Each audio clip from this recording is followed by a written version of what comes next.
Hey everyone. Okay, so what I just want to talk about quickly today is when the redemption appointments happen. Now, if you know what the redemption appointments are, then fantastic, you're in the right place. If you don't, then I suggest you start researching. So when the redemption appointments happen, I'm going to take 3 months off from all social media. This is to recharge, and because hopefully I will be extremely busy doing everything, preparing things and all sorts of things. So I'll be having 3 months off, regardless of whether or not I gain approval for a project or not. Okay, now we're looking like this could happen any minute, and I know everybody keeps saying that. I myself am extremely frustrated by the length of time that this process has taken, just like everybody else. So, but in case it does happen relatively very soon, preferably in the next few hours, which we know is not going to happen, but miracles do happen, so we'll see. I just want to let you guys know of the process, and we have discussed this before, but I continuously get questions regarding it. Okay, the questions are non-stop, even though I've done videos on it and I've even spelled it out, but we still get questions. So let's just go through this one more time, because I won't be answering questions after the redemption appointments.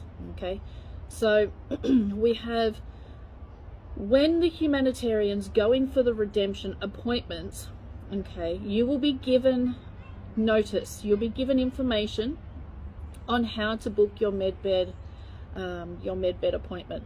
Okay, you won't book it then and there, you'll be given the details on how to book it. Okay, so if you're extremely in an extremely serious condition, basically you'll be first in. So for example, if you go into your redemption appointment at 9 a.m.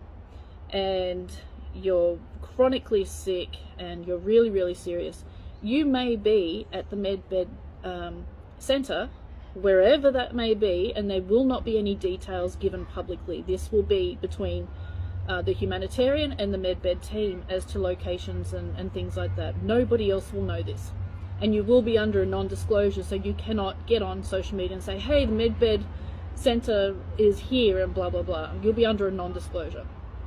Okay. So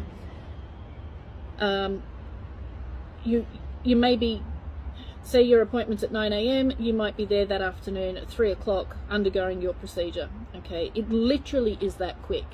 For someone like myself in the first group, if I am approved for projects, I may be 5 to 6 weeks, 2 months, 3 months. It depends on how many people are in more need than myself. Okay, so those who do have projects and have the currency or bonds to exchange at the redemption appointment, whatever, you will be in the first group of people to get their medbed appointments, along with your dependents. Now, we've discussed what a dependent is. It is anyone or any animal that you take time out of your day to care for because they cannot care for themselves. Okay, so it's not somebody in another country or an elderly parent that you pay for care for services. It's somebody that you actually take time out of your day to go and help them, with shower, with personal care, things like that. And same with animals. It's not just you've got horses or you've got some dogs at home.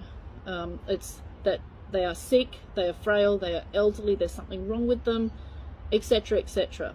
Okay, not that I've just got young children that I would like to heal from a cold sore, so to speak. Okay, these are proper medically dependent or socially dependent people on you to help them. So they will be in the first group along with the people with currency who have projects. Okay, that's so you can get going on your project. You can't do your project if you're not up to it physically. Okay, then after that comes those who are funding projects but have no projects. Okay, they will go next with their dependents if they have any. again, dependents, anyone who you care for, who can't care for themselves. And then after that will be staff members, okay? So, for example, pardon me, if you're building a medbed center, and this goes for all projects, okay, not just medbeds and healing centers, goes for all projects. So, for example, if you're building a medbed center, you've gone through all the application process, you've been approved, your security team needs to be involved in the building process and the design and construction and all of that. You know, they will go before, for example, a spiritual counselor, because they actually need to be involved in the creation of the project. Okay, and then comes all your staff, gardeners, labourers, counsellors, medbed techs,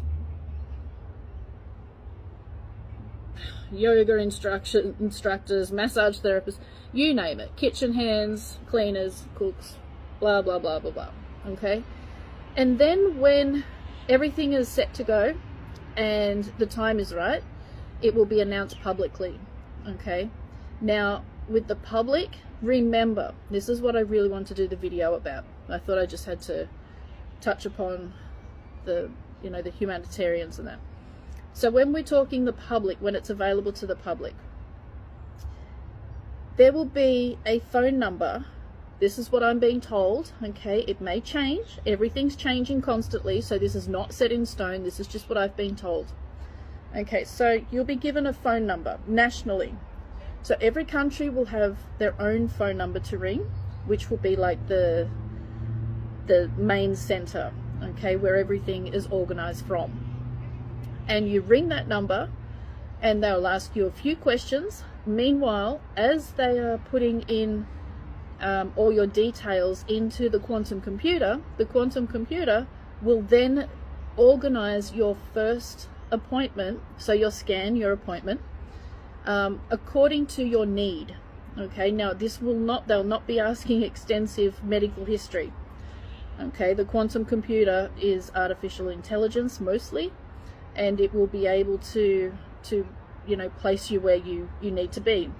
So if you or your loved one that you're making the appointment for needs a heart transplant, they will obviously be at the head of the list in the first 5%.